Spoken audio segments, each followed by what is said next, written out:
Painel, com o professor Marco Aurélio.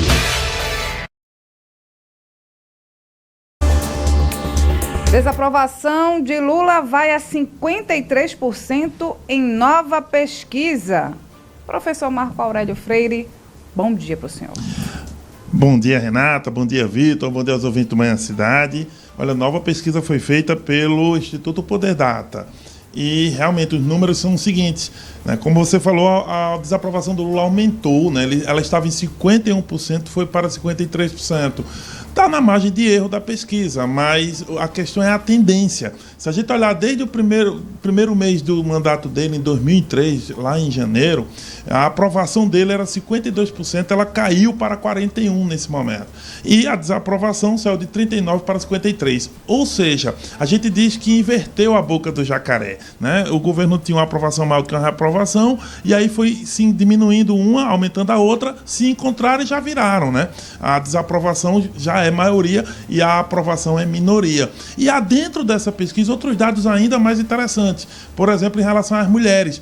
As mulheres, em janeiro de 2023, lá no comecinho do mandato, aprovavam o governo em 45%. Hoje, apenas 21% das mulheres aprovam o governo. E lembrando, as mulheres, em geral, votam mais no Lula, pelo menos na última eleição. As mulheres votaram mais e os homens votaram mais em Bolsonaro. Então, se o Lula perde o público feminino, vai ter muita dificuldade para pensar num projeto de reeleição no ano que vem.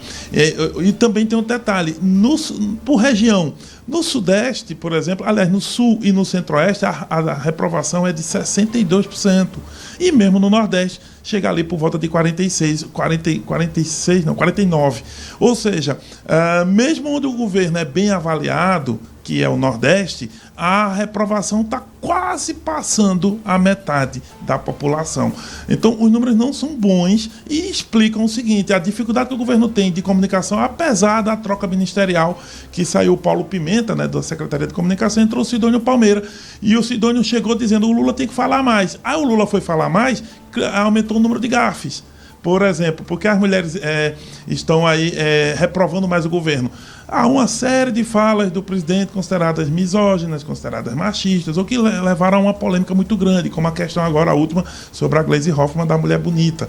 E a mulher também, a maioria que ainda faz as compras, né, professor? E aí sente mais As mulheres costumam ficar mais atentas à questão da vida prática, né? Esses aspectos de ideologia, os homens costumam estar mais afeitos a discutir. E nesse ponto aí, Renata, professor, temos um calo gigantesco do governo, que é a taxa de juros, né? O juro subiu e isso traz impacto no crédito e, bom, tivemos a confirmação do que já se esperava, uma elevação de 1 ponto percentual ontem, e agora o juro no Brasil está em 14,25%. Isso aumenta o custo de vida, né? E no caso dos juros, lembra que essa é a taxa lá do governo Dilma, né? Quando o governo Dilma terminou, estava nessa taxa e naquele momento político ela acabou por sofrer um impeachment. E a oposição lembrou disso, inclusive, né? Lembrou que o governo Lula caminha para uma situação financeira próximo de um período de Dilma, que foi um período naquela época economicamente muito ruim. Então, essas coisas todas, né? O custo de vida, o dia a dia e o conjunto de falas do presidente vão precisar fazer o governo repensar a comunicação. O Sidônio já mudou um pouquinho essa estratégia, que era para o Lula falar mais, agora o Lula está falando mais controladamente, dentro do possível, que ele é um político muito espontâneo, e isso é para ver se refaz esse processo de comunicação. Agora, que por enquanto não tem surtido efeito, pelo menos nessa pesquisa do Poder Data, os dados não são bons para o governo. Católicos ainda aprovam mais do que evangélicos, mas a reprovação em todos os grupos tem aumentado. E o professor falou sobre o Nordeste. Nós tivemos aquele ato do ex-presidente Bolsonaro no fim de semana, lá em Copacabana. E naquele ato, o Bolsonaro diz à plateia que uma pesquisa, ele não cita qual instituto, teria apontado que ele estaria à frente de Lula no Rio Grande do Norte. Onde Lula estava ontem? No Rio Grande do Norte. E depois foi ao Ceará. Então, acredito também estrategicamente buscando alguns eventos, mês que vem já vem a Pernambuco, né? No Nordeste, para fortalecer a relação dele com o povo nordestino e o ponto, né, o território em que ele tem a maior aprovação. Agora, professor, outro desafio aqui do presidente Lula. Hoje teremos votação na comissão mista do orçamento, votação dessa peça orçamentária e o governo não tem maioria, é uma questão ali difícil para a articulação da Gleisi Hoffmann, né? Sem dúvida. E tem um detalhe sobre o orçamento que é assim, a gente talvez só no Brasil.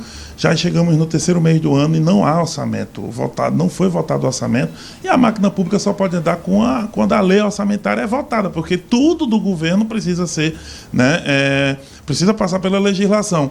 Mas esse impasse está para acabar na medida em que há um acordo das casas de votar isso até abril, no comecinho de abril, só que começa hoje essas tratativas, mas os presidentes da Câmara e do Congresso vão viajar, né? Vão viajar com o Lula para o Japão.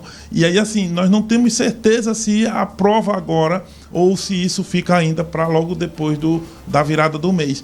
É difícil porque tem muito órgão público que está paralisando ali. Não paralisa os salários, mas investimentos, projetos não andam, porque não tem orçamento. Imagina que você não pode pagar sem ter um empenho burocrático, como a gente diz, a burocracia precisa da legislação. Mas chegamos nesse impasse fruto justamente da dificuldade de articulação política do governo, que tem emperrado. Aí o teste para a Gleisi Hoffmann é justamente esse. Vamos ver como é que ela vai se sair. Professor, para encerrar, vamos falar sobre o voo de galinha de Gustavo Lima. Desistiu, foi? Ser presidente? Desistiu, mas deixou no ar algumas questões. Inclusive até o Ronaldo Caiado, que já tinha lançado uma chapa com ele, né? Porque o Ronaldo Caiado, agora em 4 de abril, vai receber o título de cidadão baiano e vai aproveitar para lançar pela União Brasil a sua pré-candidatura, e queria ser na chapa o Gustavo Lima. O Gustavo Lima deu entrevista ao portal Metrópolis e disse: olha, não vou mais. Agora ainda vou pensar no Brasil, inclusive vou fazer um instituto para apoiar as pessoas. Inclusive, ainda esse ano, esse instituto vai ajudar 2.000 idosos. Essa é a ideia do Gustavo Lima. Só que ele não disse que vai sair da política. O que ele disse é que não vai ser candidato a presidente agora, porque é jovem, tem 35 anos, e que esse jogo da política, ele não tem estômago para isso nesse momento. Essas são as palavras dele. Mas não descartou futuras candidaturas, não só a presidente, como para outros cargos. Porque, a meu ver, o que pode ocorrer é que ele pode se lançar por Goiás, por exemplo, para Senado. E aí eu vejo muito essa perspectiva. Não sai para presidente, mas pode até sair para o Senado. Só que depende um pouco da conjuntura política e do que ele chamou de estômago para a política. É o Instituto Gustavo Lima e você. O que eu me pergunto é o seguinte... Logo quando o Gustavo Lima fala sobre a candidatura, vem o Ronaldo Caiado e diz que vai montar uma chapa com ele. E isso tem, claro, uma repercussão nacional, pela dimensão artística do Gustavo Lima, o impacto com o público dele. Depois vem a notícia de que ele não vai, e logo vem o vídeo do Caiado, outra vez falando sobre isso. Isso não foi uma tentativa do Caiado, eles são amigos, de repente de usar a força do Gustavo Lima para tentar se projetar, professor, para tentar ganhar um pouquinho mais de espaço para essa pré-candidatura dele? Se não foi, acabou sendo, porque político, por mais que passe por uma situação difícil, ele tenta sempre se adaptar. Então, o Ronaldo, no final das contas, ainda que não tenha pensado e projetado isso dessa maneira, ganhou a visibilidade que precisava no universo político para dizer o seguinte: olha, vai ter um lançamento meu. Sem dúvida, né? Quando ele atrelou a imagem ao Gustavo Lima, de quem ele é amigo, acabou ajudando na repercussão da proposta dele. De qualquer modo, esse repensar de Gustavo Lima é um seguinte: eu saio agora por enquanto, mas não descarto sair ou entrar lá na frente. Pode acontecer tudo, inclusive nada. Vamos acompanhar. Professor Marco Aurélio Freire, obrigado. Até amanhã. Até amanhã. Manhã Cidade. Painel com